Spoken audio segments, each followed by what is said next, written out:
ভারতীয় সীমান্ত দিয়ে দেশে ঢুকছে জাল টাকা। চক্রের শিকড় বাকড় ছড়িয়েছে সরকারি অফিস পর্যন্ত।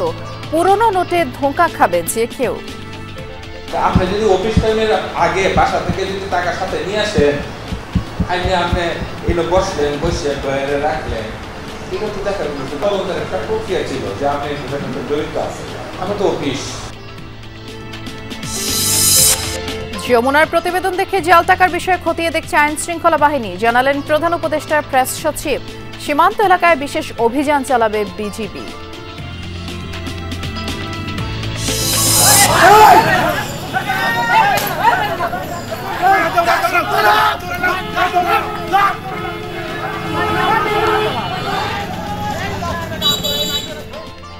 জয়পুরহাট ২ আসনে বিএনপির মনোনয়ন নিয়ে দুপক্ষের উত্তেজনা, মারামারি।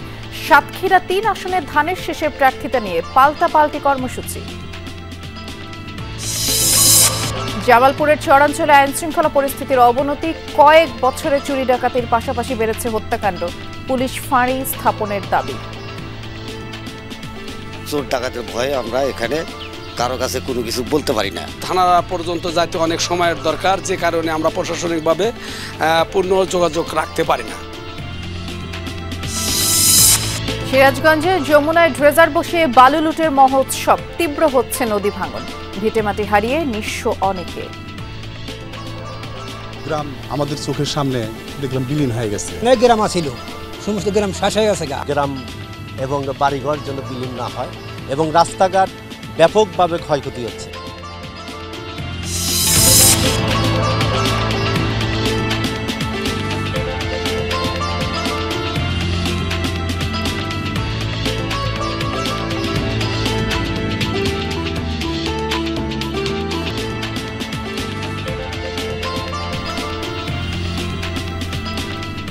শুভেচ্ছা, আমন্ত্রণ। বিরতিহীন সংবাদ সারা দেশে। নুসরাত বৃষ্টির সাথে আছি। শিরোনামগুলো শুনছিলেন। ছুটির দিনে বিরিয়ানি ছাড়া আর কিছু মাথায় আসবে না। রাঁধুনি বিরিয়ানি মশলা। সীমান্ত দিয়ে দেশে জাল টাকা ঢুকছে। দেখতে অবিকল আসল টাকার মতো, হাতে ধরেও বোঝা যায় না। নোটগুলো আবার কচকচে নতুন নয়, দেখে মনে হবে কয়েক হাত ঘুরে আসা। এ চক্রের ফাঁদে পড়ে এরই মধ্যে নিঃস্ব হয়েছেন শেরপুরের হতদরিদ্র শাহিনা বেগম সহ অনেকেই। গেল ৫ মাসে এসব জাল নোট দেশে ঢুকেছে মাদক আর প্রসাধনী চোরাচালানের রুট দিয়ে। আর তাই বাংলাদেশ ব্যাংকের নির্দেশনা, সীমান্ত এলাকায় যেন বড় নোটের নগদ লেনদেন না করা হয়। এ নিয়ে অনুসন্ধান করেছেন আমাদের সহকর্মী আখলাকুস সাফা, সাথে ছিলেন হোসাইন শাহিদ ও আদিল মাহমুদ উজ্জ্বল, ছবি তুলেছেন লুৎফর রহমান। দর্শক, এ নিয়ে আমাদের একটি প্রতিবেদন আছে, সেটি আপনাদের দেখানোর আগে আমরা যশোরে যাব। সেখানে কথা বলছেন বিএনপি মহাসচিব মির্জা ফখরুল ইসলাম আলমগীর।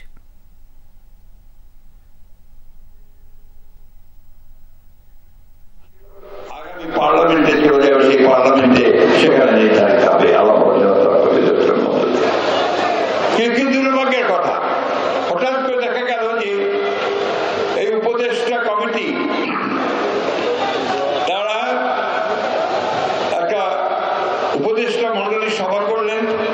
সভা করার পরে জনাব আসিফ নজরুল সাহেব জাতিকে জানালেন যে বিষয়গুলো এখনো সমাধান হয়নি সেগুলোর সমাধান করার জন্য আমরা রাজনৈতিক দলগুলোকে 7 দিনের সময় দিচ্ছি।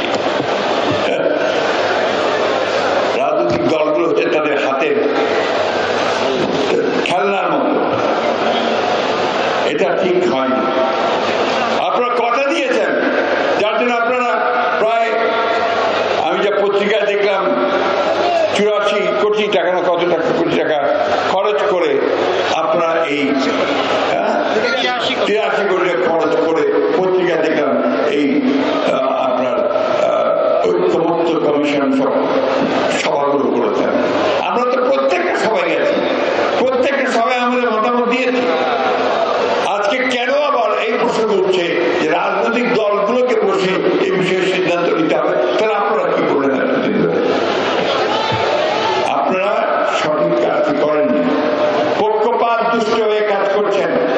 আমি আজকে পরিষ্কার ভাষায় বলতে চাই যে আজকে যে দাবি দাওয়াগুলো নিয়ে কয়েকটি রাজনৈতিক দল ঘেরাও করছে, অস্থিতিশীলতা সৃষ্টি করার চেষ্টা করছে, আবার একটা চক্রান্ত করছে নির্বাচনকে বানচাল করার জন্য, নির্বাচনকে পিছিয়ে দেওয়ার জন্য, এটা এই দেশের জনগণ মেনে নেবে না।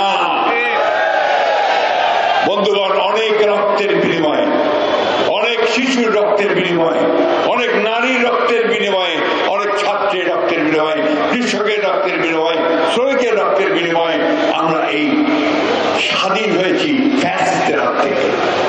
সুযোগ সৃষ্টি হয়েছে। সংবাদের শুরুতেই যেমনটি আপনাদের জানাচ্ছিলাম, সীমান্ত দিয়ে দেশে জাল টাকার নোট ঢুকছে এবং এটি নিয়ে একটি অনুসন্ধানী প্রতিবেদন প্রস্তুত করেছেন সহকর্মী আখলাকুস সাফা। আমরা সেই প্রতিবেদনটি দেখে আসব।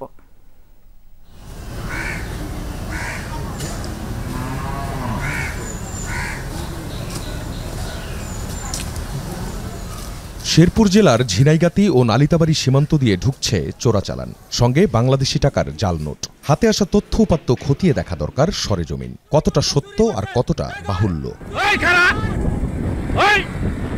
রহস্য ভেদ করতে খুঁজে বের করতে হবে দুজনকে, একজন রাসেল, অন্যজন হাসান।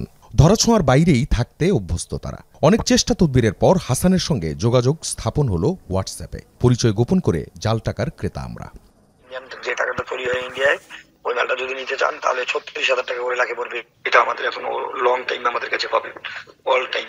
যতদিন না ধরা পড়ে মানে ইন্ডিয়ার লোক, কতদিন আপনি পাইতে থাকবেন। ইন্ডিয়ানরা আপনি ব্যাংক পর্যন্ত চালাতে পারবেন, ব্যাংকেরও বাপের ক্ষমতা নাই যে ধরার মতো। এই যে এরকম সুতা থাকবে ভাই, এই যে এরকম দেখছেন, এই যে চিলচিল করতেছে এরকম। ওপাশ থেকে পাঠানো হয় জাল টাকার ভিডিও। এগুলো অন্য ভিডিও কিনা বা এআই দিয়ে বানানো কিনা বোঝা মুশকিল। কিছু জাল টাকার স্যাম্পল পেলে আরেকটু এগোবে অনুসন্ধান। স্যাম্পলের জন্য অ্যাডভান্স দিতে হবে হাসানের প্রতিনিধিকে। তার চাওয়া অনুযায়ী চলতে হচ্ছে আমাদের। এটা হচ্ছে বিকাশ পার্সোনাল নাম্বার, এটাতে টাকা পাঠিয়ে লাশ নাম্বারটা বলবেন। অ্যাডভান্স পেয়ে স্যাম্পল রিসিভ করার লোকেশন জানালেন তারা। তবে এটি এলো অন্য আরেকটি নম্বর থেকে। যে বুঝে নেবেন তার ছবিও পাঠাতে হলো তাদের, কিন্তু এতেও কাজ হলো না। নির্ধারিত দিনে লোকেশনে গিয়ে পাওয়া গেল না কাউকেই। পরের দিন বদলালেন 3টি স্থান। শেষমেশ ধৈর্য দেখে একজন দ্রুত চলে গেলেন 1000 টাকার কয়েকটি জাল নোট ধরিয়ে দিয়ে।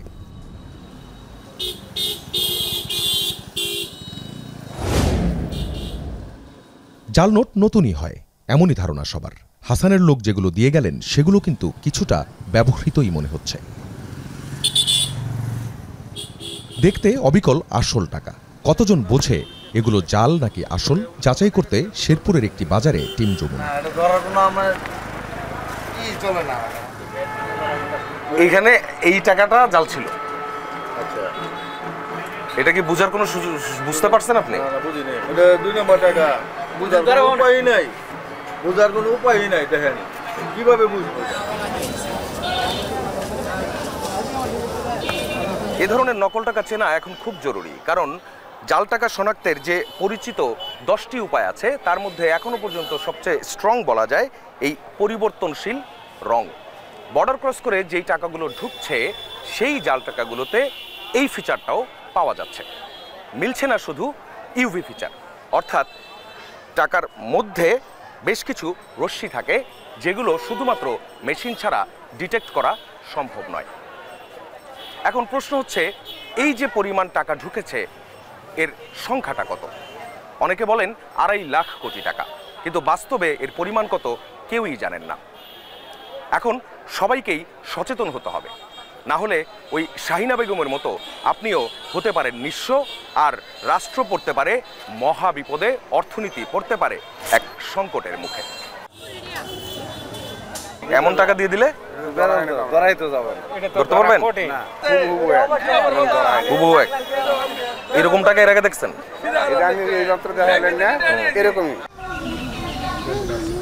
প্রিয় দর্শক, আপনাদের হয়তো মনে আছে শেরপুরের এই শাহিনা বেগমের কথা। অনেক কষ্টের টাকা জমিয়েছিলেন পোস্ট অফিসে। মেয়াদি সঞ্চয়ের টাকা তুলে জমা দিতে গিয়েছিলেন ব্যাংকে, যে নোটগুলো জাল হিসেবে চিহ্নিত করে ব্যাংক।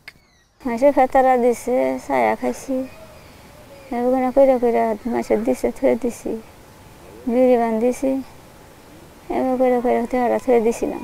দেখা জিনিস খাওয়াইলাম না, নয় নাতিনারা দিবাইলাম না, নাতিন বানা গিয়ে সব করলাম, ছায়া খাইলাম, বিক্রিয়া করে খাইলাম, সব করে খাইছি, কিছু ভাত খাইছি না দিনের, আর কিছু করা বাহি নাই। শেরপুর পোস্ট অফিসে টিম যমুনা। পোস্টমাস্টার বলছেন টাকাগুলো কাউন্টার থেকেই দেওয়া হয়েছিল।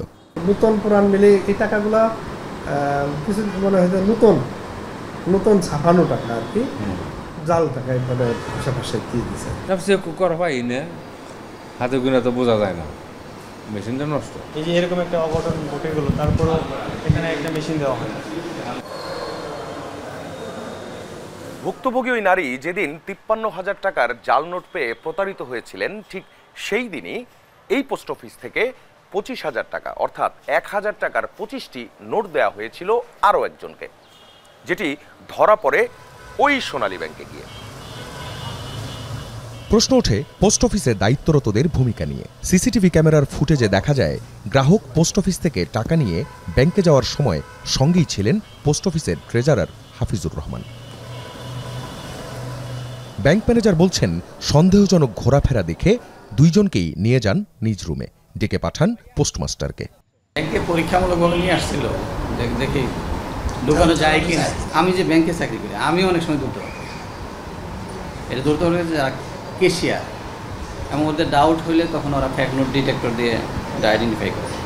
এই হচ্ছে পোস্ট অফিস, আর ওই সামনে দেখা যাচ্ছে সোনালী ব্যাংক, এবং এই দুইয়ের মাঝখানে ব্যবধান 100 মিটারের মতো। ঠিক যেদিন ঘটনাটা ঘটেছিল সেদিন ওই ব্যক্তিকে নকল টাকাগুলো দিয়েছিলেন পোস্ট অফিসের ট্রেজারার হাফিজুর নিজেই, এবং এটা হয়েছে এইটুকু রাস্তার মধ্যে। উনি তো টাকাটা আপনাকে এইখানে দিতে পারতো, উনি আপনার সাথে সাথে কেন গেছিল? এটা আমি বলতে পারলাম না। উনি কি আপনি যখন গেছেন তখন কি আপনার আশেপাশেই ছিল? না না, আমার সাথে গেছে। আচ্ছা, যাওয়ার পরে কি ওখানে আপনার আশেপাশেই ছিল? হ্যাঁ, 2 মিনিটও নেয়, আমি দেখছি ওরে। আচ্ছা, মানে উনি কেন গেছিল আপনার সাথে এটা জানেন? না, উনি বলছে যে আমার অনেক কাজ আছে, এই কথা বলছে। কিন্তু উনি তো ওখানে যে কোনো কাজ করে নাই, তা জানি না। আপনার সাথেই তো ছিল সে। হ্যাঁ। 33 বছর ধরে সোনালী ব্যাংকের ক্যাশ সেকশনে কাজ করেন আব্দুর রহমান। টাকাগুলো তিনিই শনাক্ত করেন। ওইরকমভাবে বোঝার কোনো সুযোগ নাই, মানে ওইরকমভাবে বুঝতে পারবে না, সাধারণ পাবলিক বোঝার নাই। একই দিনে দুই ঘটনায় পোস্ট অফিসের ক্যাশিয়ার মানিক মিয়া ও ট্রেজারার হাফিজুর রহমানকে গ্রেফতার করা হয়। এরই মধ্যে আদালতে স্বীকারোক্তিমূলক জবানবন্দি দিয়েছেন হাফিজুর। স্বীকার করেছেন টাকাগুলো পোস্ট অফিস থেকেই দেয়া হয়। প্রশ্ন হচ্ছে জাল টাকা কিভাবে ঢুকলো পোস্ট অফিসে, যা উল্লেখ নেই জবানবন্দিতে। তদন্তে কি পাওয়া গেল? আপনি যদি অফিস টাইমের আগে বাসা থেকে যদি টাকা সাথে নিয়ে আসেন, আপনি এলো বসলেন, বসে রাখলেন, এটা তো দেখার কোনো সুযোগ। আর যদি মনে করেন বহন করার সময় হইতে, তাহলে তো আপনি রিকভারি, তাহলে মামলাটা তদন্তের একটা প্রক্রিয়া ছিল যে আপনি জড়িত আছে। আমি তো অফিস। মানিক আর হাফিজুর জড়িত জাল টাকা চক্রে। দেখা যাক তাদের মোবাইলের কল লিস্ট। মিলল 3টি সন্দেহজনক নম্বর। সবচেয়ে বেশি যোগাযোগ দুজনের সঙ্গে, যাদের খুঁজতে যাওয়ার কথা প্রথমেই বলেছিলাম, রাসেল আর হাসান। লোকেশন ঝিনাইগাতি আর নালিতাবাড়ি সীমান্ত। রাসেল আর হাসানের মুখোমুখি হতে না পারলেও এটা বুঝতে কষ্ট হয় না ঝিনাইগাতি সীমান্তে তাদের কারবার রমরমা। এই সীমান্ত দিয়ে মাদক, প্রসাধনী, চিনি, মশলা চোরাচালান হয় আগে থেকেই। স্থানীয়রা জানান 24-এর 5 আগস্টের পর তা আরও বেড়েছে। ওই পণ্যের সাথেই জাল টাকা সীমান্তের ওপার থেকে ঢুকছে বলে জানান সাধারণ অনেক মানুষও। ইন্ডিয়ার লোক আর বাংলাদেশে ঢুকে না, আমাদের লোকজন যে এটা নিয়ে আসে, ওদের লোক থাকে, অনেক সময় তারাই পার করে দেয়। আর যদি প্রয়োজন মনে করে না আমরা ঢুকে পার করা, তখন তারা নিজেরাই ঢুকে। রোজ নিজে পার করে দিন, কত টাকা? 50,000 টাকা, 40,000 টাকা। আবার ওখান থেকে তো গাড়ি তুলে দিয়ে শেষ। এইভাবে তারা কাজগুলো করে। কয়েকজন ভুক্তভোগী আছেন যারা এ কাজে বাধা দেয় পড়েছেন হামলার মুখে। হাসান মানে কি করে সে? মানে বসা দিনে রাতে 24 ঘন্টা পোলাহান মারলে যাইতেছে, পুলিশের ফোন দিলে পুলিশ কয় ঠিক আছে আইতাছি, এই আইতাছি বন্দি শেষ। ঝিনাইগাতি থানার ওসি বলছেন চোরাচালানে জাল টাকা এখনো পাননি তারা। পরে তার এলাকা দিয়ে ঢোকা সেই নোটগুলোই দেখাই তাকে। আমি কেন, যারা খুব এক্সপার্ট যারা, তাদের জন্য খুব ডিফিকাল্ট। আমি যে দেখলাম, এই যে দেখলাম, এটা কি হচ্ছে না। কোন সীমান্ত বড় কথা নয়, বড় কথা হচ্ছে জাল টাকা ছড়িয়েছে দেশের বিভিন্ন জায়গায়। সম্প্রতি চট্টগ্রামে র্যাবের এক অভিযান থেকে ধরা পড়ে 20 কোটি টাকা মূল্যের দেশি বিদেশি জাল নোট। বিষয়টা নিয়ে বাংলাদেশ ব্যাংকের অবস্থানও জানতে চাই আমরা। কি করছে তারা? বড় নোট যাতে কোনোভাবেই ফিজিক্যাল ট্রানজ্যাকশন না হয়, এই ব্যাপারে এলাকার মানে বর্ডার এরিয়ার মধ্যে যাতে এই প্রচারণাটা করা হয়, যে আপনারা ক্যাশলেস হন, পার্শিয়ালি হলেও ক্যাশলেস ট্রানজ্যাকশন শুরু করেন। ব্যাংকিং চ্যানেল দিয়ে বা অন্য কোনো মাধ্যমে আপনারা বড় ধরনের ট্রানজ্যাকশন করবেন। 500,000 টাকার নোটগুলো আপনারা ফিজিক্যাল ট্রানজ্যাকশন করে ফেলেন, এবং কমিয়ে ফেললেই তো ওগুলি বর্ডার এরিয়া দিয়ে ওই নোটগুলি ঢোকার সম্ভাবনা অনেকাংশে কমে যাবে। শেরপুরের শাহিনা বেগম কিন্তু এখনও অপেক্ষায়। তিনি কি ফিরে পাবেন সারা জীবনের সঞ্চয়? অবস্থা এখন এমন, কোনো টাকাই ধরতে ভয় পান শাহিনা বেগম। আমার জীবনটা নিল তাও শান্তি আছিল, অশান্তির শেষ নাই, আমি আর পারি না। আখলাকুস সাফা, যমুনা নিউজ, শেরপুর। সীমান্ত দিয়ে বাংলাদেশে জাল টাকা ঢোকার বিষয়ে খতিয়ে দেখছে আইন শৃঙ্খলা বাহিনী ও সংশ্লিষ্ট প্রতিষ্ঠানগুলো, জানিয়েছেন প্রধান উপদেষ্টার প্রেস সচিব শফিকুল আলম। এবং কিছুক্ষণ আগেই এ নিয়ে যে অনুসন্ধানী প্রতিবেদনটি দেখছিলেন, এটি প্রচার করে যমুনা টেলিভিশন। এছাড়াও জাল টাকা নোট প্রতিরোধে সীমান্তে আভিযানিক তৎপরতা ও গোয়েন্দা নজরদারি বৃদ্ধির পাশাপাশি জনসচেতনতামূলক কার্যক্রম জোরদারের কথাও জানিয়েছে বিজিবি সদর দপ্তর। এদিকে জাল টাকা নিয়ে যমুনা টেলিভিশনের রিপোর্ট প্রচারের পর সীমান্তে গোয়েন্দা নজরদারি বাড়ানো হয়েছে বলে জানিয়েছেন শেরপুরের অতিরিক্ত পুলিশ সুপার মিজানুর রহমান ভূঁইয়া। বিশেষ অভিযান পরিচালনার কথা তিনি জানিয়েছেন। এছাড়া শেরপুর পোস্ট অফিস থেকে জাল টাকা দেওয়ার একাধিক ঘটনা তদন্ত করছে ডাক বিভাগ, জানিয়েছেন তদন্ত কমিটির প্রধান deputy post master general Abdul Hamid. তিনি জানিয়েছেন যেহেতু মামলা হয়েছে তাই আদালতের সিদ্ধান্তের পর ক্ষতিপূরণ পাবেন ভুক্তভোগী নারী শাহিনা বেগম। পুরো জিনিসটাই খতিয়ে দেখছে আইন শৃঙ্খলা প্রতিষ্ঠান, এগুলো বিষয়ের জন্য ডেডিকেটেড সংস্থা আছে, তারা এটা দেখছে। এটা অবশ্যই এটা তারা তাদের আর্জেন্টলি এগুলো দেখছেন, এই বিষয়গুলো সিরিয়াসলি দেখছেন। আমরা এই বিষয়ে আরো বিস্তারিত জানবো, যাচ্ছি ময়মনসিংহে। আমাদের সহকর্মী হোসাইন শাহিদ অপেক্ষা করছেন আমাদের জন্য। শাহিদ, যেই প্রতিবেদনটি প্রচার করা হয়েছে তারপর তো বেশ কিছু পদক্ষেপ গ্রহণ করা হয়েছে এবং জানানো হয়েছে সীমান্ত এলাকায় বিশেষ অভিযানের কথাও। আপনি সরেজমিনে কি দেখেছেন জানাবেন, বিজিবির পক্ষ থেকে কি জানানো হয়েছে তাও জানতে চাই।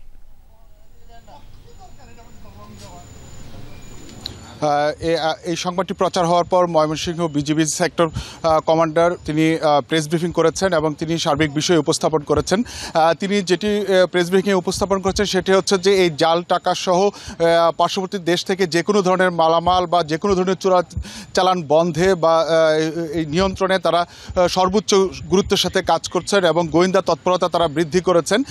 এবং এই যে জাল টাকার কথা বলা হচ্ছে, এই জাল টাকার বিষয়ে আমরা জানতে চেয়েছিলাম। তারা বলেছেন যে ইতিমধ্যে তারা বিভিন্ন সময়ে এই সীমান্ত থেকে অনেক মালামাল তারা জব্দ করেছেন, অনেক চোরা কারবারিকে তারা ধরেছেন, কিন্তু কোথাও কিন্তু তারা সার্চ করে এই জাল টাকার কোনো অস্তিত্ব তারা এখনও পর্যন্ত খুঁজে পাননি। তবে তারা এই বিষয়টি নিয়ে সচেষ্ট আছেন এবং তারা চেষ্টা করছেন। এদিকে শুধু যে ময়মনসিংহের সীমান্ত বিষয়টি এমন নয়, আপনি জানেন যে বিজিবির সদর দপ্তর থেকে একটি নির্দেশনা দেওয়া হয়েছে। সেখানে বলা হয়েছে সারা বাংলাদেশের এই সীমান্ত এলাকা যেটি রয়েছে সেই সীমান্ত এলাকাগুলোকে আরও নিরাপত্তা জোরদার করার জন্য এবং এই জাল টাকা সহ অন্যান্য বিষয় যে রয়েছে সীমান্তে সেই বিষয়গুলো নজরদারিতে রেখে এবং গোয়েন্দা তৎপরতা আরও বাড়িয়ে যে প্রয়োজনীয় ব্যবস্থা নেওয়ার জন্য আজকে যে সংবাদ সম্মেলন হয়েছে সেখানে এই বিষয়টি উঠে আনা হয়েছে যে তারা সর্বোচ্চ সতর্ক অবস্থায় এই সীমান্তে রয়েছেন এবং পাশাপাশি যে সাধারণ সীমান্ত এলাকায় যারা সাধারণ মানুষ রয়েছেন সেই সাধারণ মানুষেরও সহযোগিতা বিজিবি চেয়েছেন, যাতে যে কোনো ধরনের ইনফরমেশন দিয়ে যেন তাদেরকে সহযোগিতা করা হয়, পার্শ্ববর্তী ক্যাম্পে যেন যোগাযোগ করা হয় যে কোনো ধরনের তৎপরতা দেখার সাথে সাথে। বিস্তারিত করে জানাচ্ছিলেন, অনেক ধন্যবাদ শাহিদ। জয়পুরহাট ২ আসনে বিএনপির মনোনয়ন নিয়ে দুপক্ষের মধ্যে ধাওয়া পাল্টা ধাওয়া মারামারির ঘটনা ঘটেছে। সকালে আক্কেলপুর উপজেলা শহরে এই ঘটনা ঘটে। প্রত্যক্ষদর্শীরা জানায় বিএনপির মনোনয়ন বঞ্চিত ইঞ্জিনিয়ার গোলাম মোস্তফার সমর্থকরা উপজেলা পরিষদ এলাকায় জড়ো হলে উত্তেজনা দেখা দেয়। এ সময় বিএনপি মনোনীত প্রার্থী আব্দুল বাড়ির সমর্থকদের সাথে তাদের ধাওয়া পাল্টা ধাওয়া হয় এবং মারপিটে 2 জন আহত হন। আক্কেলপুর থানার ভারপ্রাপ্ত কর্মকর্তা জানান, সংঘর্ষের খবর পেয়ে ঘটনাস্থলে পুলিশ পাঠানো হয়েছে। বর্তমানে পরিস্থিতি স্বাভাবিক রয়েছে।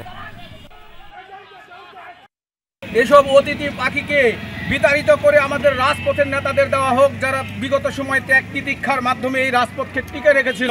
বলতে চাই, বাড়ি স্যারের বিরুদ্ধে কোন রকম ষড়যন্ত্র বা অপপ্রচার চালানো দিব না।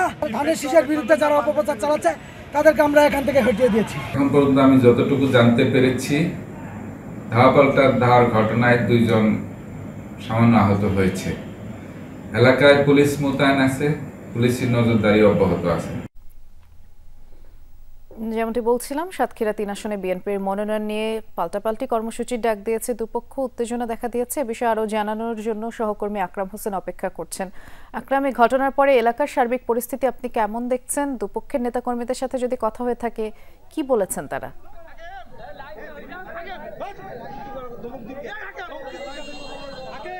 আমি আপনার প্রস্তুতি বুঝতে পারিনি, শুনতে পাইনি, তবে নিশ্চয়ই এখানকার পরিস্থিতি সম্পর্কে জানতে চেয়েছেন। আমি যদি এখানকার পরিস্থিতি উত্তপ্ত পরিস্থিতি বিরাজ করছে, আমি যদি বলা চলে, যিনি বিএনপির মনোনয়ন ঘোষণার পর এখানকার যিনি বিএনপির মনোনয়ন পেয়েছেন কাজী আলাউদ্দিন, এবং তার যে অপর প্রার্থী ছিলেন ডাক্তার শহীদুল আলম, তার কর্মী সমর্থকরা মনোনয়ন ঘোষণার পর থেকে কিন্তু বিক্ষোভ, সড়ক অবরোধ, বিক্ষোভ মিছিল সমাবেশ করে আসছে ধারাবাহিকভাবে। আজকে কিন্তু উভয় পক্ষের পাল্টাপাল্টি কর্মসূচি চলছে। একদিকে যিনি বিএনপির পক্ষ থেকে মনোনয়ন পেয়েছেন তার আনন্দ মিছিল, অপরদিকে মনোনয়ন বঞ্চিত ডাক্তার শহীদুল আলমের পক্ষের কর্মী সমর্থকরা সড়ক অবরোধ করে বিক্ষোভ মিছিল সমাবেশ এবং কালো পতাকা মিছিল করছেন, এবং এটিকে ঘিরে একটি উত্তপ্ত পরিস্থিতি বিরাজ করছে। আমরা একটু অল্প কথাই জানতে চাই, আপনারা কোন দাবিতে আজকে এই আন্দোলন করছেন?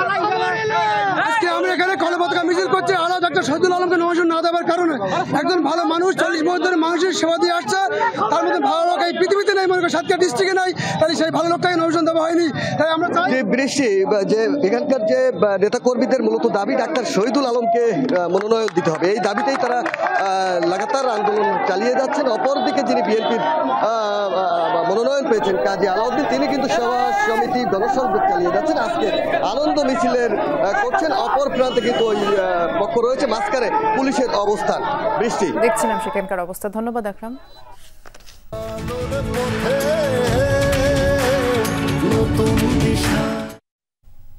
কুমিল্লা 2 আসনে বিএনপির মনোনয়ন প্রত্যাশীর বাড়ির একটি পরিত্যক্ত ঘরে অগ্নিকাণ্ডের ঘটনা ঘটেছে।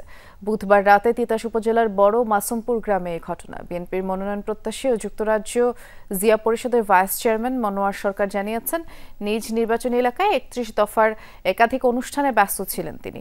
এরপরে ঢাকায় ফেরার পথে তার বাড়িতে আগুনের খবর পান। এ সময় প্রতিবেশীরা নিজেরাই সেই আগুন নিভিয়ে ফেলেন। পুলিশকে বিষয়টি মৌখিকভাবে অবহিত করেছেন মনোয়ার সরকার।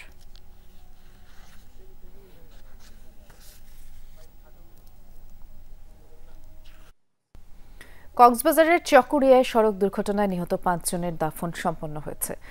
সকালে কুমিল্লার 14 গ্রামে আলাদা 2টি জানাজা শেষে পারিবারিক কবরস্থানে তাদেরকে দাফন করা হয়।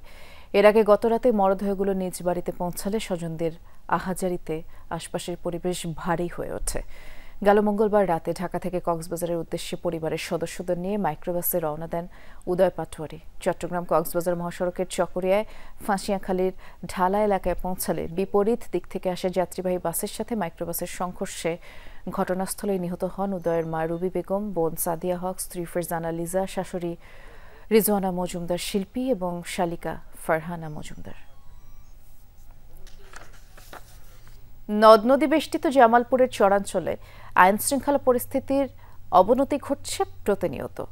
গত কয়েক বছরে চুরি ডাকাতির পাশাপাশি হত্যার ঘটনাও বেড়েছে। 1 বছরে 2 জনপ্রতিনিধি হত্যার পর ব্যাপক আলোচনা হলেও এর কোনো প্রতিকার নেই। আতঙ্কেই দিন কাটছে এসব চরের মানুষের, দাবি পুলিশ ফাঁড়ির। সংশ্লিষ্টরা জানালেন, চরের আইন শৃঙ্খলা পরিস্থিতি স্বাভাবিক রাখার চেষ্টা চলছে।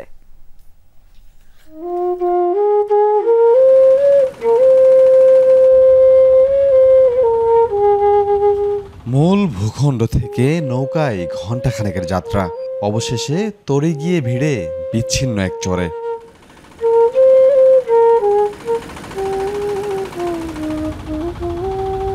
গন্তব্যে পৌঁছাতেই চরের গ্রামীণ পরিবেশ চোখ জুড়ায়, তবুও প্রশান্তির লেশ মাত্র নেই এই জনপদগুলোই। বিদ্যুতের সংযোগ গেছে অনেক দিন আগেই, তাই সূর্যাস্তের পর চরগুলোই হয়তোবা অন্ধকার নেমে আসে না, কিন্তু আতঙ্ক পিছু ছাড়ে না। গরু বাছুর পাইলা খাওয়া আমাদের খুব কষ্ট হয়। চোর ডাকাতের ভয়ে আমরা এখানে কারো কাছে কোনো কিছু বলতে পারি না। 5-7 বছরের ভিতরে অনেকই ঘটে গেছে, খুন খারাপি, জমি জমা নিয়ে হামলা। জামালপুরের চরাঞ্চলগুলোতে এমন অনিশ্চয়তা নিয়েই বসবাস স্থানীয়দের। গত 1 বছরে দুর্গম এসব চরে 3টি হত্যাকাণ্ড হয়েছে, যার মধ্যে 2 ইউপি সদস্যের হত্যা সাড়া ফেলেছিল গোটা জেলায়। চরাঞ্চলের আইন শৃঙ্খলা পরিস্থিতি অবনতির দিকে যাচ্ছে। হত্যা, ডাকাতি, চুরি, ছিনতাইয়ের ঘটনা বেশি ঘটছে। চরের আইন শৃঙ্খলা পরিস্থিতি স্বাভাবিক রাখার জন্য ফাঁড়ির পাশাপাশি কমিউনিটি এবং বিট পুলিশিং বাড়ানোর দাবি স্থানীয়দের। থানা পর্যন্ত যাইতে অনেক সময়ের দরকার, যে কারণে আমরা প্রশাসনিকভাবে পূর্ণ যোগাযোগ রাখতে পারি না। এখানে যদি একটা ফাঁড়ি থানা হতো তাহলে মাদক নেশাগ্রস্ত ইটা বন্ধ হতো। পুলিশ ফাঁড়ি বা তদন্ত কেন্দ্র তৈরির উদ্যোগ নেওয়ার আশ্বাস দিলেন পুলিশ সুপার। স্থানীয় যে সমস্ত প্রতিনিধি আছেন তারা যদি কখনো এইগুলোর উদ্যোগ গ্রহণ করেন, আমরা সেগুলো অবশ্যই আমরা পুলিশ হেডকোয়ার্টার সেভাবে প্রেরণ করব এবং সে জায়গায় আমরা পুলিশ ফাঁড়ি বা তদন্ত কেন্দ্র স্থাপনের জন্য আমরা ইনশাআল্লাহ উদ্যোগ গ্রহণ করব। জেলার ইসলামপুর, দেওয়ানগঞ্জ, মাদারগঞ্জ ও সরিষাবাড়ির চরাঞ্চলগুলোর দূরত্ব থানা থেকে গড়ে 20 কিলোমিটারেরও বেশি। সাগর ফরাজি, যমুনা নিউজ, জামালপুর। সিরাজগঞ্জে যমুনা নদীতে পরিবেশ বিধ্বংসী ড্রেজার বসিয়ে দিনে দুপুরে বালু লুটের মহোৎসব চলছে। এতে দিন দিন নদীর ভাঙন বাড়ছে, ক্ষতিগ্রস্ত হচ্ছে ফসলের জমি, বসতবাড়ি সহ রাস্তাঘাট। আগামী বর্ষায় মারাত্মক ভাঙনের মুখে পড়ার শঙ্কায় আছেন নদী তীরবর্তী মানুষ। বালু লুট বন্ধে বিক্ষোভও করেছেন স্থানীয়রা। আর প্রশাসন বরাবর কয়েক দফা অভিযোগ জানিয়েও এর কোনো সুরাহা হয়নি। সিরাজগঞ্জ, কাজীপুর ও সদর উপজেলার সীমান্তবর্তী শুভগাছা ইউনিয়ন অবৈধ ড্রেজার বসিয়ে তাণ্ডব চলছে যমুনার বুকে। তীর দখল করে অবাধে কাটা হচ্ছে নদীতে জেগে ওঠা ফসলি চর। কোনো ধরনের সরকারি ইজারা না দিয়েই জোরপূর্বক স্থায়ী ডান তীর রক্ষাবাঁধের 300 মিটারের মধ্যে প্রকাশ্যে এই হরিলুট চালাচ্ছে একটি মহল। তীব্র হচ্ছে নদী ভাঙন, বিলীন হচ্ছে আবাদি জমি ও বসতভিটা। এভাবে চললে আগামী বর্ষায় হুমকির মুখে পড়বে শুভগাছা ইউনিয়নের বাকি অংশসহ রতনকান্দি, গান্ধাইল এবং ছোনগাছা ইউনিয়ন। শঙ্কা স্থানীয়দের। বারবার প্রশাসনের কাছে অভিযোগ দিয়েও সুরাহা মেলেনি। বাধ্য হয়ে বিক্ষোভ কর্মসূচি পালন করেছেন তারা। গ্রাম এবং বাড়িঘর যেন বিলীন না হয় এবং রাস্তাঘাট ব্যাপকভাবে ক্ষয়ক্ষতি হচ্ছে। এইসব গ্রাম আমাদের চোখের সামনে দেখলাম বিলীন হয়ে গেছে। অনেক গ্রাম আছিল, সমস্ত গ্রাম শেষ হয়ে গেছে। আমার মনে হয় যে এখানে গ্রাম আছে, এ যদি আপনার হাতে থেকে অক্ষা হারেন তাহলে সে আঙুর উপায়, তাছাড়া উপায় নাই। পতিত আওয়ামী লীগ সরকারের পর এখন বালু লুটের অভিযোগ এসেছে উপজেলা বিএনপির নেতাকর্মীদের বিরুদ্ধে। তবে নেতাদের দাবি নিয়ম মেনেই চলছে বালু উত্তোলন। বিএনপির নামধারী এবং সন্ত্রাসী এবং বিভিন্ন জায়গায় চাঁদাবাজি করে, বিভিন্ন জায়গায় হামলা মামলা এবং গোপন অনেক কাজ করে, শেষ পর্যন্ত এসেছে আমাদের নবীকবলিত এলাকায়। বিএনপির একজন নেতা হাসান এবং তার নেতৃত্বে আমাদের পার্শ্ববর্তী ইউনিয়ন, যে ইউনিয়নের প্রায় 4 ভাগে 3.5 ভাগ নদীতে বিলীন হয়ে গেছে। গাজীপুরের ইজারার মধ্যে আমরা এটা একটা পয়েন্ট করছি, এখানে বালু আমরা জড়ো করছি, চলতেছি হলো নিয়মতান্ত্রিকভাবে। আমার মনে হয় এটা সঠিক না, কারণ কোনো জমির মালিকের মধ্যে থেকে উঠানো হচ্ছে না। এদিকে অতিরিক্ত ভারী বালুবাহী ট্রাক চলাচলের কারণে ক্ষতিগ্রস্ত হচ্ছে গ্রামীণ রাস্তা, জানালেন এলজিইডির নির্বাহী প্রকৌশলী। আমরা জানতে পারলে সাথে সাথে আমরা সংশ্লিষ্ট কর্তৃপক্ষকে জানাই। আমাদের আহ্বান থাকবে যে যেন তারা আমাদের রাস্তার যে নিয়ম আছে, যে পরিমাণ আমরা ক্যারি করতে পারি, সেটা মেনে যেন তারা আমাদের রাস্তার উপর দিয়ে চলাচল করেন। এ নিয়ে সন্তোষজনক কোনো জবাব দিতে পারেনি জেলা বা উপজেলা প্রশাসন। আমি পাই নাই, আমার জানা নাই, আমি দেখতেছি। তাহলে নির্বাচনী ট্রেনিং গুলোর কারণে অনেক ব্যস্ত সময় যাচ্ছে। আচ্ছা, আশা করি নভেম্বরের মিডের পরে, নভেম্বরের 10-15 তারিখের পরে এই বিষয়গুলো আস্তে আস্তে একটা করে ডিল করতে পারবো আর কি। পরিবেশ ও রাষ্ট্রীয় সম্পদ রক্ষায় দ্রুত অবৈধভাবে বালুলুট বন্ধ করে জড়িতদের বিরুদ্ধে কঠোর ব্যবস্থা নেয়ার দাবি জানিয়েছেন যমুনা তীরবর্তী মানুষ। আফরোজা লামিয়া, যমুনা নিউজ।